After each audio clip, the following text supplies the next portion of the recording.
Daily Words of God. On the second day, God's authority arranges the waters and makes a firmament, and a space for the most basic human survival appears. And God said, "Let there be a firmament in the middle of the waters, and let it divide the waters from the waters." And God made the firmament and divided the waters which were under the firmament from the waters which were above the firmament. And it was so. Genesis chapter 1, verses 6 through 7. What changes occurred after God said, "Let there be a firmament in the middle of the waters, and let it divide the waters from the waters"? In the scriptures it says, "And God made the firmament, and divided the waters which were under the firmament from the waters which were above the firmament."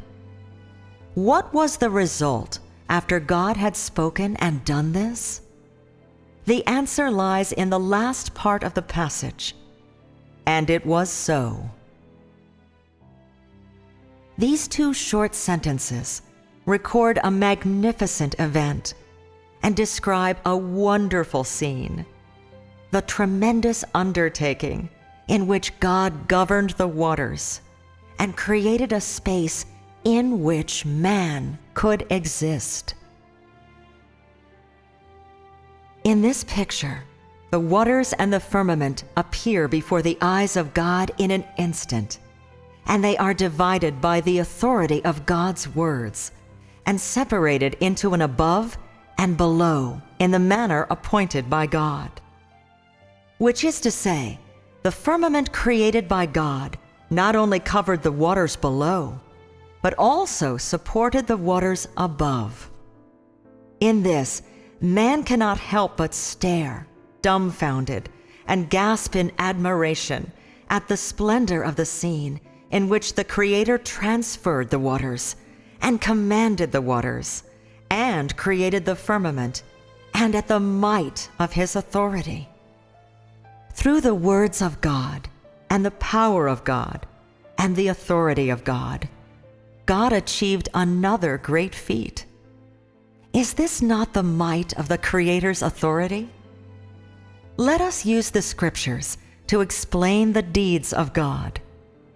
God spoke his words, and because of these words of God, there was a firmament in the middle of the waters. At the same time, a tremendous change occurred in this space because of these words of God. And it was not change in an ordinary sense, but a kind of substitution in which nothing became something. It was born of the thoughts of the Creator and became something from nothing because of the words spoken by the Creator. And furthermore, from this point onward, it would exist and stand fast for the sake of the Creator, and would shift, change, and renew in accordance with the thoughts of the Creator. This passage describes the second act of the Creator in his creation of the whole world. It was another expression of the authority and power of the Creator, and was another pioneering undertaking by the Creator. This day was the second day that the Creator had passed since the foundation of the world, and it was another wonderful day for him. He walked amongst the light. He brought the firmament. He arranged and governed the waters, and his deeds, his authority, and his power were put to work in the new day. Was there firmament in the middle of the waters before God spoke his words? Of course not. And what about after God said, "Let there be a firmament in the middle of the waters"? The things intended by God appeared. There was firmament in the middle of the waters, and the waters separated because God said, and let it divide the waters from the waters. In this way, following the words of God, two new objects, two newly born things, appeared among all things, as a result of the authority and power of God. And how do you feel about the appearance of these two new things? Do you feel the greatness of the Creator's power? Do you feel the unique and extraordinary force of the Creator?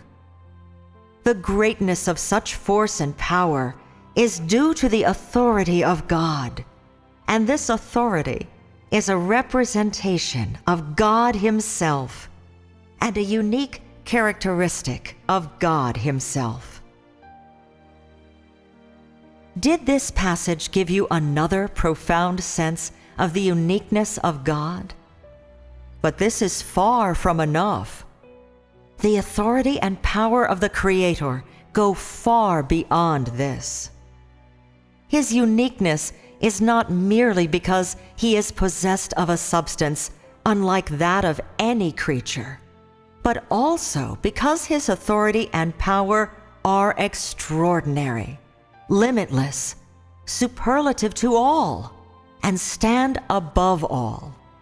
And moreover, because His authority and what He has and is can create life and produce miracles, and can create each and every spectacular and extraordinary minute and second, and at the same time, He is able to govern the life that He creates, and holds sovereignty over the miracles, and each and every minute and second that He creates.